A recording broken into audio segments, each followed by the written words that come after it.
Hi everyone, good evening all. Welcome back to my channel triple baby vlogs. So ఇవాళ మన వీడియోలో వచ్చేసి tomato onion chilli కారం recipe ఎలా చేయాలో మీకు చూపిస్తాను. వెరీ సింపుల్ వేలో చూపిస్తాను. ఇంకెందుకు లేట్, మరి ఇంకా డైరెక్ట్గా వీడియో అయితే స్టార్ట్ చేద్దాం. Let's start our video. So ఇక్కడైతే నేను ఫస్ట్గా మిక్సీ జార్ అయితే తీసుకున్నాను. ఇక్కడ దీంట్లో వచ్చేసి ఇప్పుడు నేను 3 ఇంగ్రీడియంట్స్ వేస్తున్నాను. Onions, green chilli and tomato అనమాట. ఇవి మీడియం సైజులో కట్ చేసుకోవాలి. మరి చిన్నవి అయితే మనకి పేస్ట్ అనేది ఫుల్ సాఫ్ట్గా గ్రైండ్ అవుతుంది. సో ఒక మీడియం సైజులో పీసెస్ అయితే కట్ చేసుకొని వేసుకోవాలన్నమాట. దీంతోపాటు నేను వెల్లుల్లి వేసుకున్నాను. అలాంగ్ విత్ సాల్ట్ కూడా ఒక స్పూన్ ఇక్కడే యాడ్ చేశాను అనమాట. ఇంకా మిడిల్లో అయితే ఇంకెక్కడ వేయను. సో చూపిస్తున్నట్లు ఇలా కచ్చా పచ్చాగా తీసుకోవాలి. ఇంకా ప్యాన్ అయితే పెట్టేశాను అనమాట. ఇంకా ప్యాన్ పెట్టి ఆయిల్ వేసాను. దానికి సరిపడా ఎంత సరిపోతుందో అంత ఆయిల్ అయితే నేను వేసాను. మీరు ఒకసారి చూసుకొని వేసుకోండి. మీకు ఎంత క్వాంటిటీ ఆయిల్ సరిపోతుందో అంత వేసుకోండి. ఇంకా ఆయిల్ అయితే హీట్ ఎక్కిన తర్వాత పోప్కి సరిపడా ఇంగ్రీడియంట్స్ అయితే వేస్తున్నాను. ఆవాలు అండ్ ఒక స్పూను జీలకర్ర అండ్ ఒక స్పూను మినపగుళ్ళు వేసాను.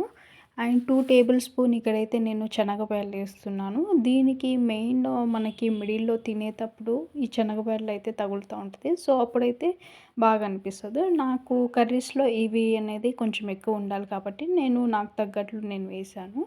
అండ్ 3 to 4 రెడ్ చిల్లీ చిన్న పీసెస్గా కట్ చేసుకొని అవి కూడా వేసాను. ఇవైతే ఆయిల్లో బాగా ఫ్రై అవుతున్నాయి. ఇదైతే నాకు one of the favourite dish అనమాట. వీక్లీ ట్వైస్ అయినా నేను పక్కా ఇది వితౌట్ మిస్ నేను అమ్మనైతే అడిగి చేయించుకుంటానమాట. సో ఇది నాకు ఎవ్రీడే పెట్టినా కూడా బోర్ లేకుండా నేను హ్యాపీగా తినేస్తాను. సో అంత ఫేవరెట్ అండ్ అంత టేస్ట్గా ఉంటుంది. ఒకసారి మీరు ట్రై చేసి చూడండి. ఇంకా మళ్ళా మీరే చేసుకొని తినేంత టేస్ట్గా ఉంటుంది. ఇంక ఇక్కడైతే ఇది ఫ్రై అయిపోయిన తర్వాత నేనైతే కర్రీ లీవ్స్ అనేది వేసాను. అది కూడా బాగా ఫ్రై అవుతుంది.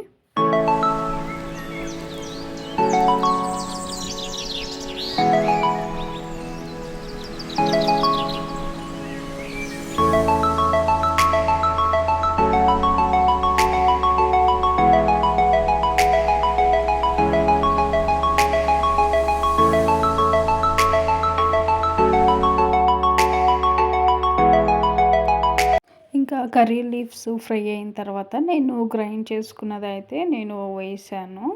సో ఇది ఇప్పుడు పచ్చిగా ఉంటుంది.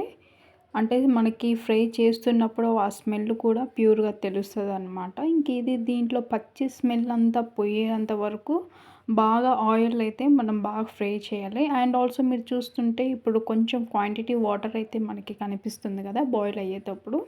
సో ఆ వాటర్ అనేది మనము గ్రైండ్ చేసేటప్పుడు ఎక్కడ యాడ్ చేయలేదు. ఇది ఓన్లీ పేస్ట్లో ఆనియన్కి సంబంధించిన వాటర్ అయితే వస్తుందన్నమాట. ఇంకా ప్యాన్లో వేసిన తర్వాత కొంచెము ఒక చిన్న స్పూన్ అంత టర్మరిక్ పౌడర్ అయితే వేసుకోవాలి. పచ్చి స్మెల్ పోయడానికి ఈ టర్మరిక్ పౌడర్ అనేది చాలా హెల్ప్ఫుల్ అవుతుంది. ఇంకా చూస్తున్నారు కదా, ఇక్కడైతే వాటర్ అంతా అబ్జర్వ్ అయిపోయింది. ఇంకా ఆల్మోస్ట్ కారం రెసిపీ అయితే మనకి ప్రిపేర్ అయిపోయింది. ఇంకా లాస్ట్లో అయితే నేను ఒక చిన్న టేబుల్ స్పూన్ అంత గీ వేసి కొత్తిమీర అయితే పైన గార్నిష్ కోసం అని వేసాను అనమాట. ఫైనల్ టచ్ అయితే మంచి ఫ్లేవర్ అండ్ మంచి టేస్ట్ వస్తుంది కొత్తిమీర పడతానే. ఇంకైతే నేను అది కూడా బాగా మిక్స్ చేసుకొని ఇంకొక 2 మినిట్స్ అలాగే స్టవ్ పైన పెట్టేసి ఇంకా నేను తీసేసాను అనమాట. ఒక బౌల్లోకి అయితే నేను తీసుకున్నాను. చూస్తున్నారు కదా ఎంత ఎమ్మీగా ఎంత కలర్ఫుల్గా కనిపిస్తుంది. నేను ఎలాంటి కర్రీ వీడియోలో అయితే నేను ఏ ఫిల్టర్ అనేది నేను యూజ్ చేయను. యాజ్ ఇట్ ఈస్ ఎలా నార్మల్ కెమెరాలో ఎలా వస్తుంది సేమ్ థింగ్ నేను వీడియోలో అయితే ఎడిటింగ్ చేసేటప్పుడు పెడతానన్నమాట. ఫిల్టర్స్ అయితే ఎలాంటి కుకింగ్ వీడియోస్లో అయితే నేను యూస్ చేయను. ఇంకా గోయింగ్ ఫర్దర్ కూడా యూస్ చేయను. ఫైనల్లీ అయితే టమాటో ఆనియన్ చిల్లీ కారం అయితే తయారైపోయింది. ఇంక ఇక్కడైతే వేడి వేడి రైస్ పెట్టుకొని ఒక చిన్న మినీ ఆమ్లెట్ అయితే వేసుకొని కారం కలుపుకొని తింటుంటే ఎంత బాగుంది తెలుసా టేస్ట్ అయితే. ఒక్కసారి మీరు ట్రై చేసి చూడండి. చాలా చాలా చాలా మందికి చాలా బాగా నచ్చుతుంది. ఇంకింతటితో అయితే నా వీడియో ఏం చేస్తున్నాను. Stay tune for next video. Take care. By everyone.